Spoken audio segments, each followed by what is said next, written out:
Hello guys, welcome back again. तो guys, इस video में हम बात करेंगे साइको एनालिटिक थ्योरी, विकास का मनोविश्लेषणात्मक सिद्धांत जो दिया है सिगमंड फ्रॉइड। ये जो आपको दिखाई दे रहे हैं साइंटिस्ट, ये हैं सिगमंड फ्रॉइड।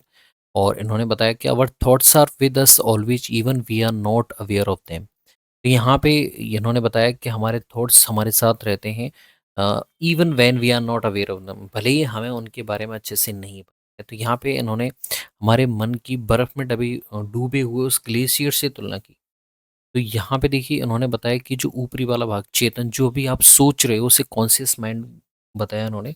ऐसा व्यवहार जिसका व्यक्ति को पता होता है वो चेतन मन द्वारा नियंत्रित होता है। ठीक है, इसे चेतन मन कहते हैं। जिसका व्यवहार व्यक्ति को पता होता है उसे चेतन मन कहते हैं। फिर इसमें क्या होता है, इसमें सामाजिक रूप से स्वीकृत अनुभूतियाँ प्रबल होती हैं। जैसे यादें हैं, यादें आ जाती हैं आपकी। ठीक है, आपकी कोई भी इच्छा है, कल्पना है, वो सब कॉन्शियस माइंड में होती हैं। प्री कॉन्शियस माइंड अवचेतन जो याद किया जा सकता है, इन दोनों के बीच में संतुलन का काम करता है। यह चेतन व अचेतन को जोड़ता है, सेतु की तरह कार्य करता है। इसमें वे सभी विचार व संवेदनाएं आ जाती हैं। विचार व संवेदनाएं आ जाती हैं बच्चों, जिसको चेतना में लाया जा सकता है। जैसे हम कल किससे मिले थे, आगे कब मिलेंगे, ये सब चीजें अर्ध चेतन मन, जिसे प्री कॉन्शियस कहते हैं, उसमें आ जाता है। अब आ जाता है अनकॉन्शियस। जो दबी हुई इच्छाएं हैं, आपकी भावनाएं, यादें हैं, वो सब अनकॉन्शियस माइंड में आ जाती हैं। ये सबसे बड़ा होता है और यह सबसे अधिक व्यापक होता है, सबसे अधिक व्यापक होता है, सबसे अधिक जटिल होता है। इसमें सारी दबी हुई आपकी इच्छाएं आ जाती हैं। तो यहाँ पे 3 तरह का आपका। अब इन्होंने देखिए पर्सनैलिटी के स्ट्रक्चर के ऊपर डिस्कस करें तो यहाँ पे इन्होंने 3 चीज़ें दी। Id, ego, ego, super ego. तो यहाँ पे इन्होंने बताया कि व्यक्ति की जो मूल प्रवृत्ति जो होती हैं, यहाँ पे प्लेजर प्रिंसिपल, इंस्टिक्ट, वांट्स, तुरंत सुख चाहता है इड वाला पर्सन। तो ये क्या है, अपनी इसकी प्रवृत्ति ऐसी होती है कि इसे सुखवादी वाली कंडीशन होती है। इसे कोई भी चीज़ के लिए थोड़ा सा भी प्रॉब्लम होती है तो ये एडजस्ट कर सकता है। जैसे मान लीजिए एक व्यक्ति है और वो कोई जगह काम कर रहा है, ठीक है।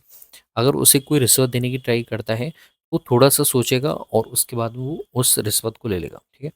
वो सुखवादी इंसान का, उसके अंदर मॉरल वैल्यूज इतने परिपक्व नहीं होते हैं, वो अपनी शारीरिक इच्छाएँ उसके मानसिक स्तर से नियंत्रित नहीं होती हैं, ठीक है। तो उसकी यहाँ पे ध्यान रखना है आपको, जो इड होता है, जो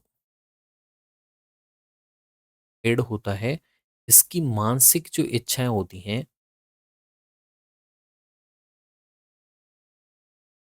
इसकी जो मानसिक इच्छाएँ होती हैं, सॉरी, शारीरिक इच्छाएँ, इसकी शारीरिक इच्छाएँ मानसिक स्तर से नियंत्रित नहीं होती हैं। वो इड वाला पर्सन है। ऐसी विशिष्ट स्थिति को इड कहा जाता है, ठीक है। जैसे मान लीजिए इसमें अ, उसे तुरंत चीज़ें चाहिए, तत्काल पूर्ति चाहिए उसे, ठीक है। थोड़ा सी चीज़ें बता देता हूँ आपको। ये सुखवादी वाला कंडीशन होता है, ठीक है। तो ये पूर्णतः अचेतन मन में कार्य करती है। इड किसी भी प्रकार का तनाव नहीं सहन कर सकती। इसकी इड जो होता है, इनकी तत्काल पूर्ति के लिए उसे उकसाती रहती है। ये पार्श्विक इच्छाओं का प्रतिनिधित्व करती है। ये बचपन में ज़्यादा पाई जाती है। ये चीज़ भी ध्यान रखना आपको। ये बचपन में आप जैसे कोई भी चीज़ देखते हैं, तो आप उस चीज़ में मॉरल वैल्यूज़ यहाँ पर कुछ भी नहीं सोचते हैं कि क्या ये मेरे पिताजी खरीद सकते हैं कि नहीं, वो उसे तुरंत लेने की ट्राई करेंगे। यहाँ पे आपके कोई भी मॉरल वैल्यूज़ आपसे मानसिक स्तर से नहीं टकराते हैं। तो ये जो पाश्विक स्तर है व्यक्ति का, या फिर जो बचपन वाला जो बिहेवियर है, वो इड में आता है। फिर आ जाता है ईगो। यहाँ पे रियलिटी, वास्तविकता वाले इसमें मौलिक सिद्धांत होते हैं, जीवन के सिद्धांत होते हैं। बैलेंस रखता है ये, और ये मीडिएटर होता है, वास्तविकता के अनुसार निर्णय लेता है। इड और शिपर ईगो के बीच में संतुलन बना के रखता है।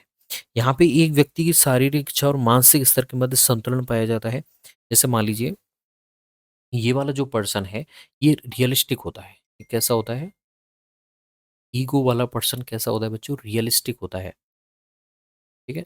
इसके पास मॉरल वैल्यूज हैं। ये कोई गंदा काम या फिर बुरा काम नहीं करना चाहता है, लेकिन जब उसे परेशानी होगी तो वहां पे ये उस चीज को एडजस्ट करने के लिए ले भी लेगा ब्राइब। जैसे मान लीजिए ये कोई किसी सरकारी पद पे बैठा है, और जैसे ये शुरुआत में मना करेगा, ये अपने सुख के लिए उस ब्राइब को नहीं ले रहा है, लेकिन इसे जैसे बाद में परेशान किया जाएगा, तो ये रियलिस्टिक होके अपने मॉरल वैल्यूज को थोड़ा सा क्या कर लेता है, मोड़ लेता है। तो यहाँ पे ये रियलिस्टिक वैल्यू है। सुपर ईगो वाला जो पर्सन है, देखिए इसका मानसिक स्तर बहुत उच्च लेवल का होता है।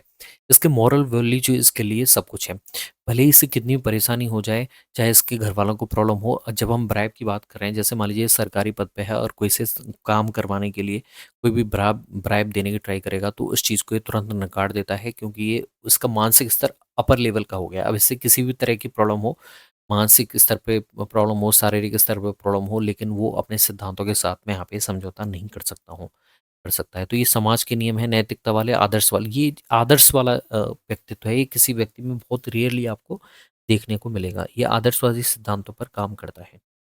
तो ये पैरेलल रूप से आपको हर जगह सोसाइटी में देखने को मिल जाएंगे। अब इन्होंने साइकोसेक्सुअल स्टेजेस बताई थी, 5 तरह की। जो ओरल स्टेज होती है 0 से 1 साल की, यहाँ पे मुँह से सुख जैसे चूसना है, खाना है आदि, इन प्रकार की क्रियाओं को करेगा। दूसरा एनल स्टेज है, 1 से 3 साल, यहाँ पे नियंत्रण सीखता है, टॉयलेट ट्रेनिंग करता है। यहाँ यहाँ पे जो माँ होती है बच्चे को सिखाती है सीटी के माध्यम से, कोई उद्दीपक के माध्यम से, जिससे वो थोड़ा-सा टॉयलेट को कंट्रोल करके वहाँ पे करने की ट्राई करेगा। लेकिन पहले वाली स्टेज में उसे अगर टॉयलेट आ रहा है तो वो उसी स्थान पे कट जाएगा, उससे कोई दिक्कत नहीं है, उसकी ट्रेनिंग नहीं हुई है अभी। तीसरी स्टेज है फैलिक स्टेज, यहाँ पे इलेक्ट्रा कॉम्प्लेक्स होता है, जिज्ञासा, लिंग पहचान, ओडिपस वाली स्टेज होती है 3 से 6 साल वाली, ठीक है।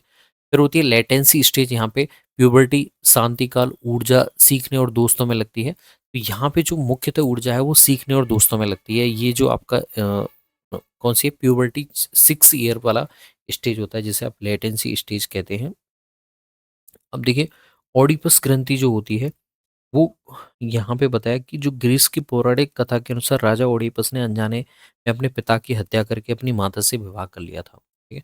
जो ओडिपस लिखा हुआ है आपके ये वाली चीज ओडिपस, ठीक है। फिर उसके बाद में ग्रीस की पौराणिक कथा है, उसके अकॉर्डिंग राजा ओडिपस ने अनजाने में अपने पिता की हत्या करके अपनी माता से विवाह कर लिया। इसी आधार पर सिगमंड फ्रॉइड ने बताया कि ओडिपस ग्रंथि के कारण ही लड़का अपनी माता से प्रेम करता है और पिता से डरता है। फिर लेटेंसी स्टेज है जिसमें शांति काल होता है, ऊर्जा सीखने और दोस्तों में लगती है। फिर जेनाइटल स्टेज है जहाँ पे परिपक्वता आ जाती है, यौन रुचि का परिपक्व रूप हो जाता है। और हेटेरोसेक्सुअल या फिर जो सेक्सुअल जो स्टेज होती है, इसे आप बोल सकते हो जेनाइटल स्टेज में, ठीक है। जिसमें आप विपरीत लिंग के प्रति आकर्षण महसूस करते हैं। अब इससे बचा कैसे जा सकता है, डिफेंस मैकेनिज्म कैसे अपनाई जाती है यहाँ पे साइको एनालिटिकल थ्योरी में। तो यहाँ पे सबसे पहले रिप्रेशन, दमन किया जाता है। दर्दनाक और अस्वीकार बातों को अचेतन मन में दबा दिया जाता है। जो बेकार चीज़ें हैं जो आपके ऋणात्मक पुनर्बलन करती हैं, उनको यहाँ पे क्या कर दिया जाता है बच्चों, रोक दिया जाता है, ठीक है। फिर प्रोजेक्शन है, अपनी कमी या गलती दूसरों पे डालना। ये आपने देखा होगा, अ, जैसे मान लीजिए हमें एग्जाम में पास नहीं हो पाते हैं, और तो हम अपनी गलतियां तो दूसरों के बारे में बता देंगे, हमें सिलेबस नहीं कराया गया, हमारे पास में ये सुविधा नहीं है। वो प्रोजेक्शन है, या फिर इसे आप रेशनलाइजेशन भी कह सकते हैं। प्रोजेक्शन अलग है, आप किसी दूसरे पे वो कमी या अपनी गलती को डाल रहे हो, जबकि रेशनलाइजेशन में आप गलत व्यवहार के लिए तर्क देकर उसे सही ठहराते हो। दोनों में थोड़ा सा अंतर है। फिर डिनायल है, सच्चाई को न मानना, स्वीकार नहीं करना, तो ये डिनायल होता है इस स्टेज में। ये डिफेंस मैकेनिज्म है मनुष्य की, ठीक है। फिर डिस्प्लेसमेंट, एक भावना को दूसरी सुसज्जित वस्तु या फिर एक मिनट व्यक्ति पर निकालना, ठीक है। तो यहाँ पे स्थानांतरण होता है, डिस्प्लेसमेंट, यानी कि अपने भावना है, आप कोई फ्रस्ट्रेट हो रहे हो तो किसी दूसरे व्यक्ति पे निकाल दो। जैसे मान लीजिए बच्चा जब फ्रस्ट्रेट होता है वो खिलौने को तोड़ दे, या फिर माँ फ्रस्ट्रेट हो रही है तो वो पिताजी पे गुस्सा नहीं निकाल के किसी और दूसरे व्यक्ति पे या फिर बच्चों पे गुस्सा निकाल दे, तो वो डिस्प्लेसमेंट है। ये डिफेंस मैकेनिज्म है। रेशनलाइजेशन, तर्क देना, गलत व्यवहार के लिए तर्क देकर उसे सही ठहराना कि ये जो मैंने गलत कार्य किया है ये मैंने इसलिए किया है। जैसे चोर बताता है मैंने मजबूरी में कोई चोरी की है, वो रेशनलाइजेशन है। डिनायल मानना, तो यानी कि इनकार कर देना, सच्चाई को एक्सेप्ट ही नहीं करना। तो यहाँ पे human behaviour is largely influenced by unconscious desires, जो हमारे अचेतन मन में पड़ी रहती हैं, हमारे अंदर कहीं ना कहीं दबी रहती हैं। और उन अनकॉन्शियस डिजायर पे अगर आप क्या कर लेते हैं, कंट्रोल कर लेते हैं, तो आप सुपर ईगो वाली कंडीशन में पहुंच जाते हैं। Repress experience and childhood experience, तो यहाँ पे ये चीज़ें हैं जो आपको ध्यान रखनी है।